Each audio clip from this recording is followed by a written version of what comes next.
news report.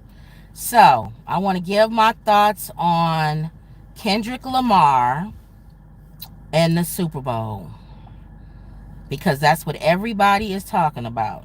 So, I definitely got to talk about that because everybody who knows me knows that Kendrick Lamar is my favorite rapper and has been even before the Drake beef.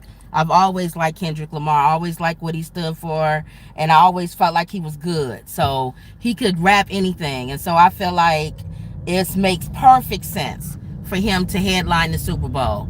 The headline that came out said Kendrick Lamar is headed for the Big Easy, so that's New Orleans, as he prepares to take stage for the 2025 NFL Championship. The Grammy Award Pulitzer Prize winner was announced Sunday as the headliner for Super Bowl 59 Apple Music halftime show presented by, keep that in mind, Roc Nation, which is Jay-Z. It's to take place at the Caesars Superdome in New Orleans. Rap music is still the most impactful genre to date, he said in a statement, and I'll be there to remind the world why they got the right one. That was in his commercial. His commercial started off, Kendrick Lamar's commercial started off with him in front of a huge American flag. And he was doing, like, if y'all remember that Patton movie with General Patton, that he was talking, doing a whole speech in front of the giant flag. There was so many hidden messages in this commercial that it was funny, and I'm cracking up that Drake fans refused to identify that there was a lot of hidden messages in the commercial that Kendrick did announcing that he was doing the Super Bowl. So first I'll talk about the commercial, then I'll talk about what I think about Wayne and what I think about Drake, how this affects Drake. The him standing in front of the flag, if you go back and look at that movie, the General Patton movie, I think it's just called Patton. Look at that movie and listen to that speech. And that speech talks about America, we don't lose. By any means, we don't lose. And that was a direct shot at Drake, who's Canadian. You messing with an American, we fight to the end. That's what General Patton's message was. We fight until we've never lost, and we don't plan on losing any war. So that was kind of his message to Drake, that not only did I win, but if you listen to his ad, he says there's only one time that you have for the championship, and after that there's no round twos. So he was telling Drake, if you're trying to get a round two out of me, that's not going to work. We're not doing a round two. I've already cremated you. I've killed you. I've cremated you, and I've buried the ashes. If you keep messing with me, I'm going to dig them up, and I'm going to throw them into the river because I'm done playing with you. That's pretty much what he was saying. I'm done. We're over. It's I've already made my statement. It's ending of it. So that's him standing in front of that American flag, making that statement that there is no round two, just the championship. Keep straight. Okay. Just the championship. You going to Peterson? Okay. Just the championship. Then the other thing that a lot of people was picking up on these messages. The machine that he was using to shoot out the footballs, like how they shoot out the footballs for the quarterbacks to carry. That machine is the same machine that was used in his diss record 616. Everybody kept trying to figure out what was that machine in the beginning of 616. Now, if this is true and that's the same machine, that means during the beef, Kendrick knew he was going to headline the Super Bowl, which makes this even a worse beatdown.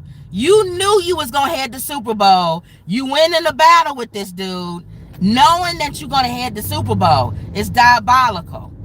It shows you how smart and how Kendrick plans out everything. Then people looked at the fact that it was shot on the 50-yard line. In Drake's song Push-Ups, he told him to drop and give him 50. Give me 50 push-ups. Drop, drop, drop. Remember that? Well, Kendrick not only dropped, he showed you on the 50-yard line that he's doing the Super Bowl. Then he said Just Like That. Now we know what Like That is, the song with Future. All of his stuff had references back to everything that was in the disc. We know in First Person Shooter that Drake and Cole was saying they were bigger than the Super Bowl. So Kendrick knew he was going to be doing the Super Bowl. Everything comes back. Big three is Big Me. Everything goes back to First Person Shooter. Even that, drop give me 50, we bigger than the Super Bowl, all of that, Kendrick put all of that in there.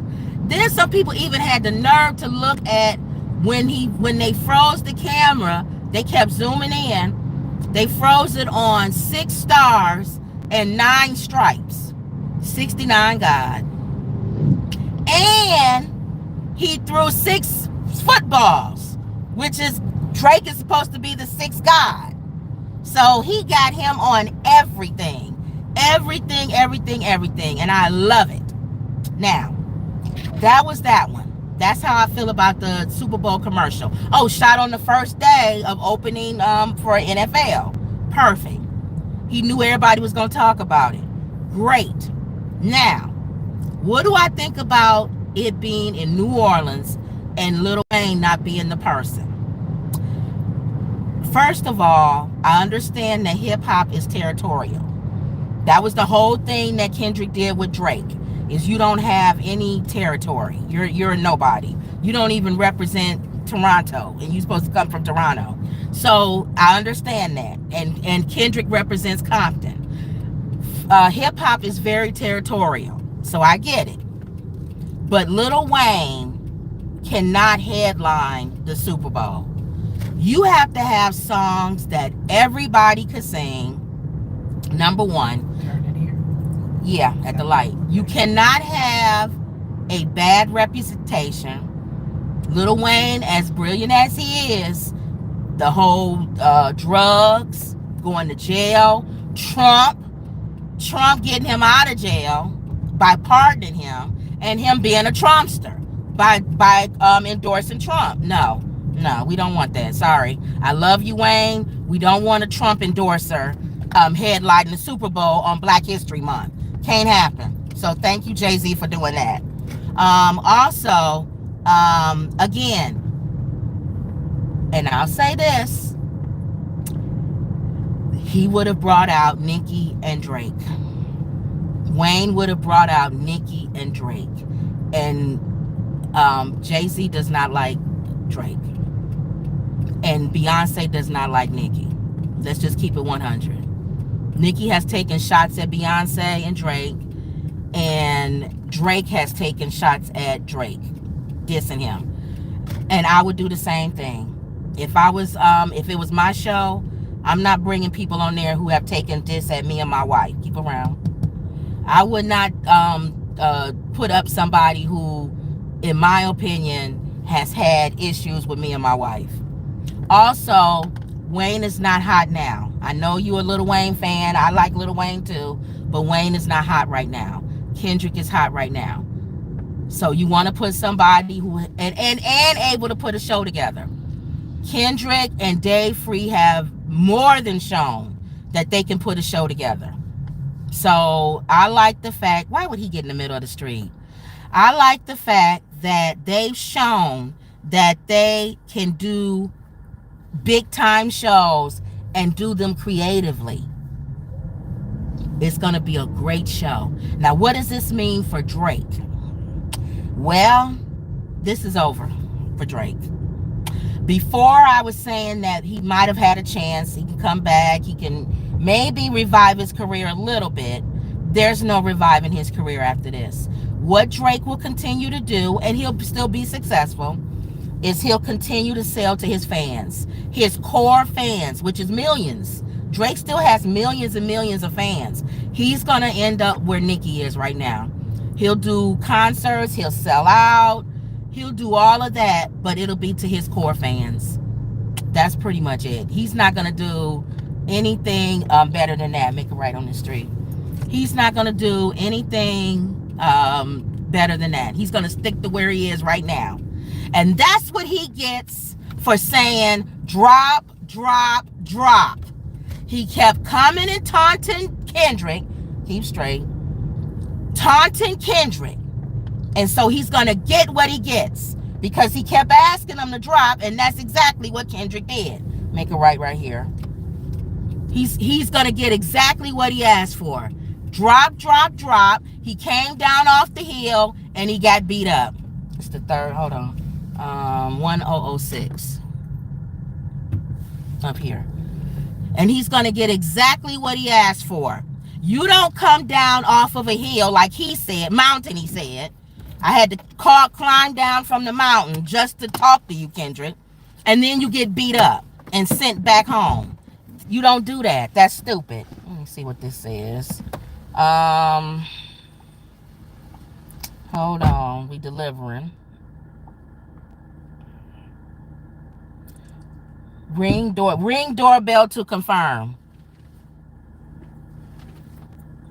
But you don't yell and talk about I'm coming down the hill, and when I get down there I'm gonna do this, and I'm gonna chop you up, little man, with your little feet and all this other stuff, and then get beat until oblivion and sent back. Not even sent back up. You gotta crawl back up the hill.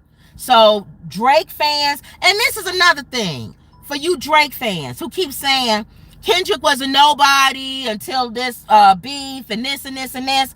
Kendrick was a multi-million selling artist who had, after Drake, the highest ranking sellout concert from a hip hop artist around the world. But I will give y'all this. It did make more people know him. It made more people buy his music. It made more people want to know who Kendrick was. I will give y'all that. And I need to take a picture. It will make people want to know who Kendrick is more. So I'll give y'all that. But that's just like saying Sonny Liston invented Muhammad Ali. He beat him, who was the heavyweight champion, and then he became the heavyweight champion of the world. But he's still Muhammad Ali. So y'all keep trying to take stuff away from Kendrick, and that's not going to happen. But we will meet y'all halfway and say, this did make more people appreciate Kendrick, and more people go listen to his music, just like the Super Bowl is. Just once Kendrick drops his album, which I think he will, I think he's going to drop it after the Super Bowl. It's going to, more and more people going to know him. A lot of people don't know who Kendrick Lamar is. There was some people that was on the thing saying, who is Kendrick Lamar? After the Super Bowl, they will. So that's the reason for getting the Super Bowl. So is this a big score for Kendrick? Yes. Am I happy? Yes. Will I rub it in Drake fans all for the rest of this year? Yes. Do I hope the Houston Oilers make it to the Super Bowl? Yes. Just so Drake would have to watch the Super Bowl and watch Kendrick do the halftime show. So yes, I'm petty like that. And yes, Drake was petty because I believe Wayne got caught in the crossfires. I just believe he got caught in the crossfires. I believe it was more about Drake and Nicki Minaj, and Drake knew that Wayne would bring them out. Now, will Wayne come out and do the halftime show with Kendrick? I would like to say yes, but I don't believe he will. Number one, it would mean that he would have to be under Kendrick to do that. He's not going to do that. Number two, it would be a slap in the face to Drake. I'm almost done. No, I can stay here. Leave the car here. No, you can go in. I'm almost done right now. Oh, okay. So I believe that is what is going to happen. So that is the show for today. I wanted to come in and I wanted to give my view on what's going on with Kendrick and Drake and Lil Wayne and the Super Bowl. And never pick a fight that you know you don't win. Just like tomorrow in the debate. Don't ask a question that you can't answer. So let's see how these moderators are. Let's see how Trump is going to do. Is he going to stay on point? Is he going to goof around? And is Kamala Harris going to respond to his stupidness? Or is she going to stay par? Do we want her to respond? Let's just see how this debate goes tomorrow. And we'll talk about that tomorrow. And also some other things that I wanted to talk about. All right. And that was another Woods Report. See y'all later. How long was that?